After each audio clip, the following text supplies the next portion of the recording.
نادي بيراميدز قرر انه يتعاقد مع حمدي فتحي ووسام ابو علي. هتقول لي ازاي؟ هقول لك كل حاجه، بس تابع معايا. قبل اي حاجه ما تنساش على النبي محمد صلى الله عليه وسلم، ترزع اللايك الجميل بتاعك والاشتراك في القناه. اللايك والاشتراك ببلاش، فما تبخلش عليا بالاتنين. هنتكلم بوضوح، ركز معايا. طبعا في الوقت الحالي اللاعب فيستون مايلي لاعب نادي بيراميدز او مهاجم نادي بيراميدز قرر انه ما يجددش للنادي وعايز يخلع، عايز يمشي. فالنادي فكر في بديلا لفيستون مايلي. ما لقوش غير وسام ابو علي، لاعب سوبر هداف، بيلعب برجليه الاثنين، حريف وسريع ما شاء الله. طبعا دي خساره كبيره جدا للنادي الاهلي، وهي بيع وسام ابو علي. حاليا بنواجه مشاكل داخل النادي الاهلي بسبب ان مش موجود مهاجم سوبر. طبعا نادي بيراميدز عرض على وسام ابو علي 5 مليون دولار، عرض رهيب، عرض ضخم جدا. واللاعب حاليا بيفكر بنسبة 90% اللاعب هيوافق وهيروح البيراميدز، لان اللاعب طبعا زي ما احنا عارفين ما عندوش اي انتماء. اللاعب بيمشي ورا فلوس، وده اللي احنا شفناه الفترة الأخيرة بعد ما مشى لكولومبوس كرو الأمريكي. بالنسبة لحمدي فتحي، طبعا احنا كلنا عارفين ان نادي بيراميدز الصيف الماضي عرض على حمدي فتحي مبلغ وهو 4 مليون دولار للتعاقد معاه في الموسم، ولكن اللاعب ما اداش النادي الضوء الأخضر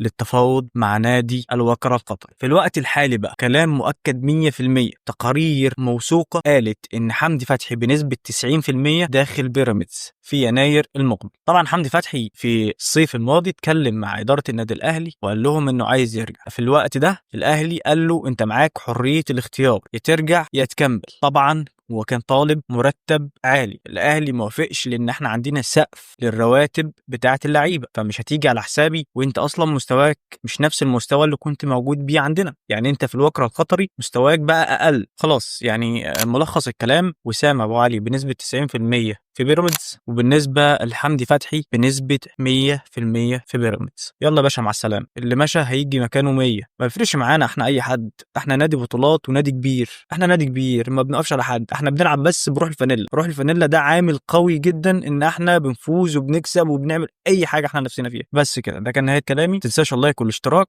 سلام.